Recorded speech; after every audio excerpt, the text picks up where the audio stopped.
Shalom saudara, dimanapun saudara berada. Hari ini kita kembali bertemu lewat makin dekat Tuhan. Kita akan merenungkan firman yang diambil dari Lukas pasal yang ke-10 ayat 38 sampai dengan ayat yang 42. Ini adalah cerita atau kisah tentang Maria dan Marta. Saya akan membacakannya untuk saudara sekalian. Ketika Yesus dan murid-muridnya dalam perjalanan, tibalah ia di sebuah kampung. Seorang perempuan yang bernama Marta menerima dia di rumahnya. Perempuan itu mempunyai seorang saudara yang bernama Maria. Maria ini duduk dekat kaki Tuhan dan terus mendengarkan perkataannya. Sedang Marta sibuk sekali melayani. Ia mendekati Yesus dan berkata, "Tuhan, tidakkah engkau peduli bahwa saudaraku membiarkan aku melayani seorang diri? Suruhlah dia membantu aku." Tetapi Tuhan menjawabnya, "Marta, Marta, engkau khawatir dan menyusahkan diri dengan banyak perkara, tetapi hanya satu saja yang perlu. Dan Maria telah memilih bagian yang terbaik, yang tidak akan diambil daripadanya." Jemaat sekalian, mari kita mencoba mengenal lebih dalam tentang sosok Marta dan Maria lewat ayat yang ke-38 dan 39. Di sana Tuhan Yesus dan murid-muridnya, berarti ada beberapa orang, belum termasuk rombongan pengikut lainnya, tiba di sebuah kampung dan pastinya mendadak tanpa pemberitahuan terlebih dahulu, baik itu via surat, kurir, telepon, apalagi pesan WhatsApp. Begitu Marta mendengar ada Yesus mampir di kampungnya, Marta lalu bergegas, buru-buru menyambut Yesus, menerima Yesus masuk ke dalam rumahnya. Dan tentunya sebagai tuan rumah yang baik, Marta segera sibuk untuk menyiapkan banyak hal. Saudara, gambaran apa yang saudara tangkap dari seorang Marta? Yang pertama, tentunya inisiatif. Lalu yang kedua, gesit. Lalu bertanggung jawab dan ramah. Lantas Maria. Marta punya saudara bernama Maria, dan Maria duduk dekat kaki Tuhan Yesus mulai dari Yesus duduk. Maria tidak beranjak, walaupun rumahnya kedatangan banyak tamu. Kira-kira seperti itu. Lantas gambaran apa yang saudara tangkap dari seorang Maria? Yang pertama mungkin sopan. Yang kedua sosok yang tenang. Lalu mungkin jika dibandingkan dengan Marta, Maria agak kurang punya inisiatif, lalu kurang peka, dan mungkin ada yang menyebutnya pemalas. Saudara, bukankah di masa sekarang ini dunia atau kita lebih suka atau senang bertemu dengan orang-orang yang seperti Marta? Seseorang yang inisiatif, yang gesit, bertanggung jawab, ramah, dan produktif tentunya. Ketimbang orang-orang yang seperti Maria. Karakter Marta bukan hanya dibutuhkan, tetapi juga dihargai, bahkan dihormati di banyak tempat. Namun kisah Marta dan Maria dan Marta tidak sedang membenturkan antara sibuk melayani tidak lebih baik daripada berdiam diri, atau berdiam diri lebih baik ketimbang sibuk melayani. Dan juga bukan tentang aktif bekerja lebih baik daripada kontemplatif atau merenung, atau sebaliknya, bahwa merenung kontemplatif lebih baik daripada orang yang aktif bekerja. Namun seringkali manusia kita merasa atau berpikir bahwa semakin produktif seseorang akan lebih baik tentunya, bahkan lebih memuaskan Tuhan. Jemaat sekalian, pada masa itu segala sesuatunya tidak semudah saat ini. Tuhan Yesus datang berkunjung tentunya bukanlah sesuatu yang sering ditemukan. Namun ketika kesempatan itu hadir di rumah Marta, Marta keliru menangkapnya. Marta sibuk berbenah, sibuk bekerja, sibuk ini dan itu. Marta merasa atau berpikir dengan dia sibuk melayani, Tuhan disenangkan atas hal tersebut. Marta mengalami disorientasi, kehilangan tujuan yang sebenarnya. Fokus atau tujuan Marta bergeser. Bergeser itu biasanya tipis selisihnya, tipis bedanya. Tetapi jika diteruskan, jaraknya akan semakin jauh, semakin lebar dari titik awal tujuan. Marta bukan hanya menyusahkan diri dengan banyak perkara, bahkan di dalam Alkitab dikatakan Marta sibuk sekali melayani. Titik.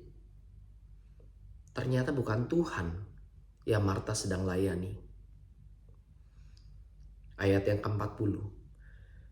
Ia mendekati Yesus dan berkata, "Tuhan, tidakkah engkau peduli bahwa saudaraku membiarkan aku melayani seorang diri? Suruhlah dia membantu aku." Disorientasi yang dialami oleh Marta semakin menjadi. Bahkan Marta lupa kedudukannya, siapa tuannya dan siapa pelayannya. Di sini Marta dalam kelelahannya atau dalam kondisi merasa tidak ditanggapi oleh Tuhan, Marta merasa frustasi dan Marta mempertanyakan kepedulian Tuhan atas kesibukan yang sedang dialaminya. Bahkan Marta tidak segan memerintahkan Tuhan untuk menyuruh Maria menjauh dari Tuhan untuk membantu atau melayani Marta. Tetapi Tuhan menjawab Marta, "Maria telah memilih bagian yang terbaik, yang tidak akan diambil daripadanya." Saudara, saya mengaitkan hal ini dengan Yohanes pasal yang ke-12. Yohanes pasal 12, saya bacakan ayat 1 sampai dengan ayat yang ke-8. Saudara bisa membuka Alkitab saudara masing-masing dan membacanya. 6 hari sebelum Paskah, kira-kira 3 hari sebelum Yesus disalibkan tentunya, Yesus datang ke Betania, tempat tinggal Lazarus yang dibangkitkan Yesus dari antara orang mati. Di situ diadakan perjamuan untuk dia dan Marta melayani. Sedang salah seorang yang turut makan dengan Yesus adalah Lazarus. Maka Maria mengambil setengah kati minyak narwastu murni yang mahal harganya, lalu meminyaki kaki Yesus dan menyekanya dengan rambutnya, dan bau minyak semerbak di seluruh rumah itu. Tetapi Yudas Iskariot, seseorang dari murid Yesus yang akan segera menyerahkan dia, berkata, "Mengapa minyak narwastu ini tidak dijual 300 dinar dan uangnya diberikan kepada orang-orang miskin?" Hal itu dikatakannya bukan karena ia memperhatikan nasib orang-orang miskin, melainkan karena ia adalah seorang pencuri. Ia sering mengambil uang yang disimpan dalam kas yang dipegangnya.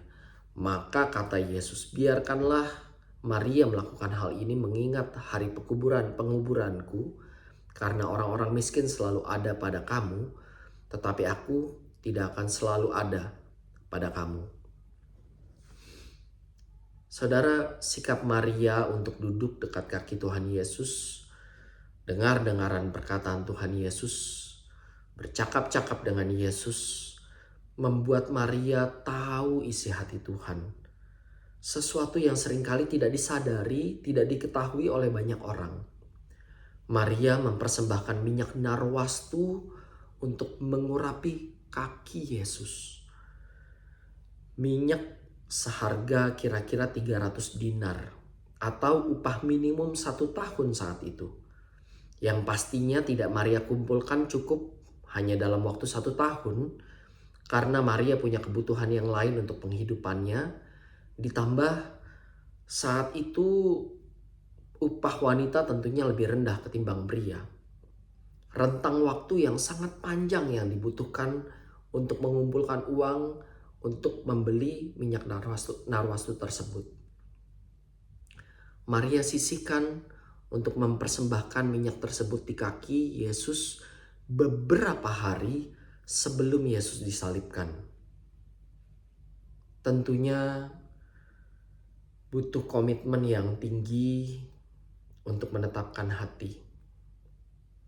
Butuh konsistensi dan kesetiaan yang panjang untuk menabung dan menjalaninya. Dan butuh kepekaan yang dalam untuk tahu kapan waktu Yesus akan tiba. Dan Alkitab tidak mencatat Maria mengeluh sedikit pun. Tetapi yang Alkitab catat adalah Tuhan berkenan atas persembahan Maria. Saudara, jemaat sekalian, kita mau belajar apa dari kisah Maria dan Marta? Yang pertama, bagaimana kita memulai segala sesuatu adalah penting. Maria dan Marta sama-sama kenal Tuhan. Namun, Marta memulai segala sesuatunya dengan kesibukan yang tanpa disadari malah menjauhkan Marta dari kehadiran Yesus. Sedangkan Maria memulainya dengan duduk dekat kaki Tuhan, merendahkan diri di hadapan Tuhan. Ketika Maria duduk dekat, dia dapat mendengar suara Tuhan dengan lebih jelas. Ketika Maria mendengar suara Tuhan lebih jelas, dia makin kenal siapa Tuhan, makin tahu isi hati Tuhan, makin tahu apa maunya Tuhan. Dan ketika Maria tahu apa maunya Tuhan, barulah Maria bisa taat melakukan kehendak Tuhan tersebut. Yang kedua, bagaimana kita memulai akan tampak dari respon kita ketika kita menemukan kendala ataupun pergumulan. Seringkali kita memulai pelayanan karena ajakan seseorang ataupun himbauan dari gereja. Hal tersebut tidaklah salah. Namun, perlu untuk kita duduk diam di kaki Tuhan, untuk dengar suara Tuhan, untuk tahu isi hati Tuhan, untuk tahu panggilan dan kehendak Tuhan atas hidup kita. Bukan hanya dalam kehidupan rohani ataupun mungkin bergereja, tetapi juga dalam keseharian kita. Seberapa seringkah kita memulai hari, atau pernahkah kita memulai hari dengan duduk diam, cari Tuhan, dengar suara Tuhan, ngobrol sama Tuhan? Atau mungkin kita sudah terlalu sibuk dengan rutinitas kita, sehingga ketika kita sudah menyiapkan waktu saat teduh 15-30 menit, lalu doa pagi, doa makan, doa malam, melayani ini dan itu, hidup kita produktif. Artinya Tuhan sudah kita layani, Tuhan sudah dipuaskan lewat hidup kita. Atau jangan-jangan bukan Tuhan yang sedang kita layani. Mungkin ego kita, mungkin kebiasaan kita, mungkin nafsu kita sendiri yang sedang kita puaskan. Lalu yang ketiga, hidup yang dipenuhi Tuhan akan meluber, akan meluap dengan sendirinya. Tuhan selalu ada di dekat kita. Dia menunggu kita melakukan seperti apa yang Maria lakukan, yaitu duduk dekat dengannya. Dengan kita sering menyisihkan waktu untuk Tuhan, pengenalan kita akan Tuhan akan semakin penuh. Semakin kita mengenal siapa Tuhan, semakin kita ngeh, semakin kita sadar sama kasih dan kebaikan Tuhan. Dan ketika kita dipenuhi dengan kebaikan Tuhan, masakan hidup kita tidak tergerak untuk melayaninya. Luber dan bocor sama-sama membasahi sekitarnya. Bedanya adalah ketika kita bocor, suatu saat kita akan kosong, dahaga, dan kering. Namun ketika kita luber, kita akan tetap penuh. Kita akan terus meluap-luap. Mari saudara, kiranya firman Tuhan boleh menolong kita menjadi bukan hanya Maria atau Marta, tetapi Marita. Pengenalan kita akan Tuhan menggerakkan hidup kita untuk bergiat melayani Tuhan. Amin. Mari kita berdoa. Bapa kami di dalam surga, kami bersyukur untuk firman Tuhan yang boleh kami baca dan kami renungkan. Tuhan, ini kami bukan hanya anak-anak Tuhan, tetapi juga pelayan-pelayan Tuhan. Tuhan ajarkan kami bagaimana kami memulai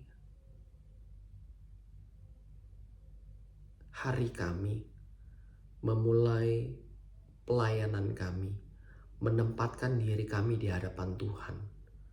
Ajarkan kami untuk setia duduk diam di kaki Yesus, menyisihkan waktu untuk mendengar suara Yesus, mencari Tuhan, sehingga kami tahu isi hati Tuhan dan panggilan Tuhan, kehendak Tuhan atas hidup kami.